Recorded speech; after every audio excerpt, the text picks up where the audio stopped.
प्रयागराज महाकुंभ का आगाज हो चुका है और देखा जाए तो महाकुंभ की चर्चा पूरी दुनिया में हो रही है। हालांकि इस बार कुंभ से एक ऐसी तस्वीर भी निकली जो पूरे देश में वायरल हुई। जी हां, मैं बात कर रहा हूं साध्वी हर्षा की। साध्वी हर्षा जब पहले दिन कुंभ में गले में रुद्राक्ष की माला और माथे पर तिलक के साथ नजर आई तो इनकी तस्वीर पूरे देश में वायरल हुई। और इस वक्त मेरे साथ खुद साध्वी हर्षा जी जुड़ी हुई हैं। निरंजनी अखाड़े से भी जुड़ी हैं आप। पहला सवाल तो यही है और लोग भी जानना चाहते हैं कि आप ग्लैमर की दुनिया में रही काफ़ी समय तक, फिर अध्यात्म की तरफ झुकाव कैसे हो गया आपका? देखिए, सबसे पहले मैं यहाँ पे आपको थोड़ा सा करेक्ट करना चाहूँगी कि मैं साध्वी नहीं हूँ। मैं कल से सबसे यही रिक्वेस्ट कर रही हूँ कि हर जगह आपको उसी नाम से पुकारा भी जा रहा है, साध्वी हर्षा। देखिए, पुकारा जा रहा है क्योंकि इसकी शुरुआत ऐसे हुई है ना कि कुछ व्लॉगर्स इन्फ्लुएंसर्स ने खुद के टीआरपी के लिए, खुद के मसाले के लिए वो टैगलाइन दे दिया है। लेकिन मुझे लगता है कि जो शिव की भक्ति में होते हैं, महादेव की शरण में होते हैं, वो रुद्राक्ष भी धारण कर सकते हैं, वो माथे पे चंदन भी लगाने का पूरा हक रखते हैं। और उसके साथ अगर आप ये टाइटल दे देंगे कि साध्वी, तो ये सही नहीं है क्योंकि साध्वी खुद में बहुत बड़ा पद हो जाता है। बहुत सारे रिचुअल्स होते हैं, उसके लिए संस्कार होते हैं, बहुत साधना होती है। और मुझे लगता है कि अभी मैं उस काबिल हुई नहीं हूँ कि मुझे ये टैग दिया जाए। क्या उसकी दीक्षा ले रही हैं आप? चूँकि आप कैलाशानंद जी से भी जुड़ी हुई हैं, एक जाने माने संत हैं, विख्यात संत हैं, तो उसकी दीक्षा ले रही हैं अध्यात्म की? देखिए, जहाँ तक गुरुदेव की बात है, वहाँ मैं अभी जितना समझ पा रही हूँ, पूरा लाइक ऑनलाइन गूगल के थ्रू हर कोई गुरुदेव से जुड़ना, मिलना चाहता है, उनकी शरण में आना चाहता है, उनसे आशीर्वाद लेना चाहता है। तो अगर मैं उनकी शरण में हूँ तो मैं खुद को बहुत भाग्यशाली मानती हूँ कि मैंने उनसे मंत्र दीक्षा ली हुई है, मैंने उनसे गुरु दीक्षा ली हुई है। उनके सानिध्य में, उनके मार्गदर्शन में मैं साधना भी करती हूँ, मैं चीज़ों को सीख भी रही हूँ। तो हाँ, अभी मैं उनकी केवल एक शिष्या हूँ। एक आपका वीडियो देखा मैंने, रील है, वो काफ़ी तेज़ी से वायरल हुआ, जिसमें लोगों को वश में करने का आप तरीका बता रही हैं। वो क्या तरीका क्या है? वो जो वीडियो है वो सावन का है और वो जो वीडियो है उस वक्त मैं द्वारकाधीश में थी।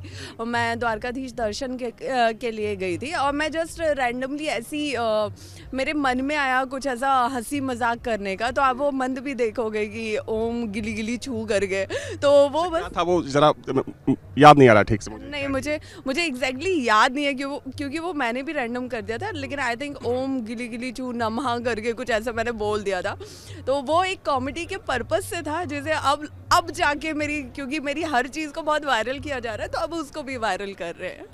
एक सवाल मेरा आपसे ये है, और चूंकि देखिए हम लोग ये सवाल बहुत से यंगस्टर्स से भी पूछ रहे हैं, चूंकि आप भी अध्यात्म से अब जुड़ चुकी हैं, उसकी दीक्षा ले रही हैं, कि पिछले 5 से 6 सालों में देखा गया है कि जो इस देश का यूथ है, जो कभी धार्मिक चीज़ों से बहुत दूर रहता था, अध्यात्म से दूर रहता था, प्रयागराज से दूर रहता था, एक बड़ी तादाद यहाँ पर नज़र आ रही है। क्या लगता है कि युवाओं का झुकाव सनातन के प्रति, अध्यात्म के प्रति और ऐसी धार्मिक नगरी के प्रति अचानक से क्यों हुआ? देखिए, वक्त के साथ ना परिवर्तन होता है और होना भी चाहिए। और सबसे ज़्यादा तारीफ हमें तब करनी चाहिए जब वो परिवर्तन एक पॉजिटिव वे में होता है। ये जो परिवर्तन है, ये जो चेंजेस हैं पिछले 5-6 सालों में, आई थिंक इसका सबसे ज़्यादा क्रेडिट अगर जाता है वो हमारी गवर्नमेंट को भी जाता है, क्योंकि एक लहर उन्होंने जो भगवा रंग की सनातन धर्म की चलाई है, तो उससे अब हर कोई, और सिर्फ देसी ही नहीं, सिर्फ भारत मूल के ही नहीं बल्कि विदेशी भी उससे जुड़ना चाहते हैं, उसे जानना चाहते हैं, उसे सीखना और समझना चाहते हैं, है ना। तो ये खुद में एक बहुत अच्छी बात है। और हाँ, ये बात आपने बिल्कुल सही बोली है कि पिछले 5-6 सालों में बहुत चेंज देखने को मिल रहा है। हर कोई धर्म की बात कर रहा है, हर कोई धर्म से जुड़ रहा है। और जितना ये टाइम निकल रहा है, चाहे वो 2023 हो, 24 हो, अब 25 हो, तो हम देख रहे हैं कि वो चीज़ और बढ़ती जा रही है। और ये चीज़ होना बहुत ज़्यादा ज़रूरी भी है कि युवा जागरूक हो रहे हैं, अपने धर्म को जानना चाहते हो, अपने धर्म से जुड़ना चाहते हैं। आपने कहा कि ये बहुत अच्छी बात है कि सनातन से लोग जुड़ रहे हैं, लेकिन कुछ पॉलिटिकल पार्टियां हैं, उनको आपत्ति है। वो ये बोल रही हैं कि एक ऐसी पार्टी है, बीजेपी का नाम लेते हैं वो, कि बीजेपी लोगों में धर्म का जहर घोल रही है या धर्म को लेकर युवाओं को भड़का रही है। इस पर क्या कहना चाहेंगे? देखिए, वैसे तो मैं पॉलिटिकल कुछ भी स्टेटमेंट नहीं देना चाहती हूँ। देखिए, अभी तक अगर मैं खुद का भी एग्जाम्पल दूँ लोगों को, तो हमें कहीं ना कहीं स्कूल में, पढ़ाई में हमारी संस्कृति के बारे में उतना नहीं बताया गया, क्योंकि अभी कॉन्वेंट स्कूल का कल्चर चल रहा है। हर पेरेंट्स चाह रहे हैं कि मेरे बच्चे को इंग्लिश आए, मेरे बच्चे को हर चीज़ आए, मेरा बच्चा विदेश जाके नौकरी करे। हर पेरेंट्स का भी एक ही सपना है। लेकिन मैंने अभी तक किसी पेरेंट्स के मुंह से ये नहीं सुना है कि बेटा संस्कृत सीखो या हिंदी में बात करो, या हिंदी में बात कर रहे हो तो उस पर गर्व महसूस करो। क्यों? मतलब इंग्लिश सीखना आपके बच्चों के लिए इतना क्यों ज़रूरी हो गया है ना?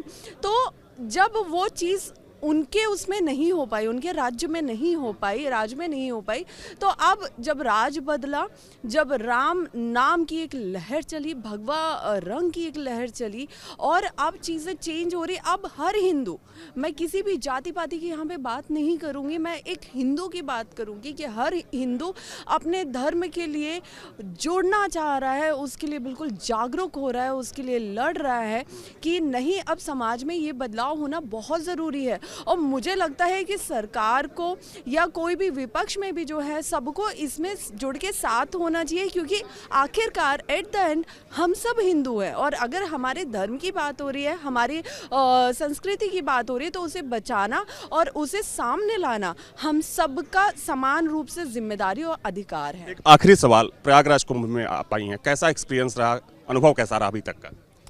मेरा अनुभव, वैसे मुझे लगता है कि मुझसे ज़्यादा दूसरों को अभी पता है कि कैसा रहा है, लेकिन महादेव की कृपा से, मेरे गुरुदेव की कृपा से मेरा अनुभव अभी तक बहुत अच्छा जा रहा है।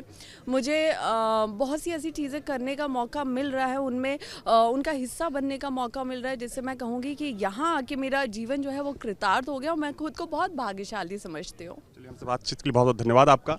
तो मेरे साथ हालांकि इन्होंने साफ कर दिया कि ये अभी साध्वी नहीं बनी है, हालांकि अध्यात्म की ये दीक्षा ले रही हैं। हालांकि इन्होंने एक बहुत महत्वपूर्ण बात कही है कि आज देश का युवा सनातन के साथ जुड़ रहा है, जो बहुत ही अच्छी बात है।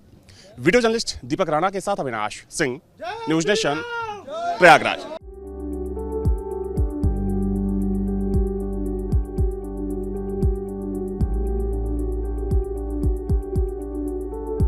महाकुंभ 2025 में अचानक एक खूबसूरत साध्वी का वीडियो सोशल मीडिया पर वायरल होने लगा है, जिस पर यूजर्स अलग अलग प्रतिक्रिया दे रहे हैं। वायरल साध्वी गले में रुद्राक्ष और फूलों की माला पहनी हुई दिख रही है और ललाट पर तिलक भी नजर आ रहा है। साध्वी ने सबका ध्यान अपनी ओर आकर्षित किया है। हालांकि वीडियो वायरल होने के साथ ही साध्वी का सच भी अब सामने आ चुका है। दरअसल खूबसूरती की वजह से चर्चा में आई साध्वी सोशल मीडिया इन्फ्लुएंसर है और उनका नाम हर्षा रिछारिया है। महाकुंभ में स्नान करने प्रयागराज पहुंची कथित रूप से खूबसूरत साध्वी ने अपना सच खुद बता दिया। सोशल मीडिया पर वायरल होने के बाद उन्होंने मीडिया से बातचीत में कहा, ये सुनकर अच्छा लग रहा है कि दुनिया की सबसे खूबसूरत लेकिन साध्वी का कहीं न कहीं मुझे टैग दिया जा रहा है। वो उचित नहीं होगा, क्योंकि अभी उस पे मैं पूरी तरह से नहीं गई हूँ। लोगों ने मेरी वेशभूषा को देखते हुए एक साध्वी समझ लिया, लेकिन मैंने खुद को कभी साध्वी नहीं कहा। उन्होंने कहा, मैंने कभी नहीं कहा कि मैं बचपन से साध्वी हूँ, मैंने सिर्फ मंत्र की दीक्षा ली है। मैं सनातन संस्कृति की ओर बढ़ रही हूँ। उन्होंने आगे कहा, अगर मैं एक्टिंग, एंकरिंग और मॉडलिंग की दुनिया से आई हूँ तो इसमें क्या बुराई है। साध्वी के रूप में महाकुंभ में वायरल हो रही हर्षा रिछारिया ने होस्ट हर्षा नाम से इंस्टाग्राम पेज बनाया है, जो वेरीफाइड अकाउंट है। उस पर 1.1 मिलियन फॉलोवर्स हैं। बताया जा रहा है कि उसे दिन में उसने 1 मिलियन फॉलोवर्स जुटा लिए। अपने अकाउंट में हर्षा ने खुद को एंकर बताया है। हर्षा रिछारिया भोपाल की रहने वाली हैं और परिवार की आर्थिक स्थिति अच्छी नहीं थी, तो 16 साल की उम्र में ही काम शुरू कर दिया था। शुरुआत में वे प्रमोशनल इवेंट में काम करती थी, बाद में एंकरिंग शुरू की। उसमें शोहरत मिली तो हाई प्रोफाइल पार्टी और इवेंट में एंकरिंग करने लगी। वे विदेशों में आयोजित होने वाली वेडिंग इवेंट में एंकरिंग के लिए जाती है। महाकुंभ 2025 में पहुंचने के बाद हर्षा रिछारिया इंटरनेट सेंसेशन बन गई है। लोग उनके बारे में जानना चाह रहे हैं। वे सोशल मीडिया पर खुद को हिंदू सनातन शेरनी भी बताती हैं। साथ ही उत्तराखंड के महामंडलेश्वर कैलाशानंद गिरी जी महाराज की शिष्या है। एप्पल के सीईओ स्टीव जॉब्स की पत्नी भी इनकी ही शिष्या है। साध्वी हर्षा रिछारिया ने मकर संक्रांति पर अमृत स्नान किया। इस पर साध्वी हर्षा ने कहा कि ये स्नान हम सभी की जिंदगी में बहुत अहमियत रखता है। मुझे ये लाभ करने का सौभाग्य प्राप्त हुआ, ये बहुत बड़ी बात है। सोशल मीडिया पर ट्रोल किए जाने को लेकर साध्वी हर्षा ने कहा, मैंने कहीं नहीं बोला कि मैं बचपन से साध्वी हूँ। साध्वी में अभी भी नहीं हूँ, लेकिन रही बात ये कि मेरी पुरानी तस्वीरों को दिखाया जा रहा है, तो हाँ, मैं वहाँ एक्टिव थी और मैं एंकरिंग फील्ड से आ रही हूँ, तो इसमें समस्या कहाँ है। सबके पास में ये सब चीजें होती हैं।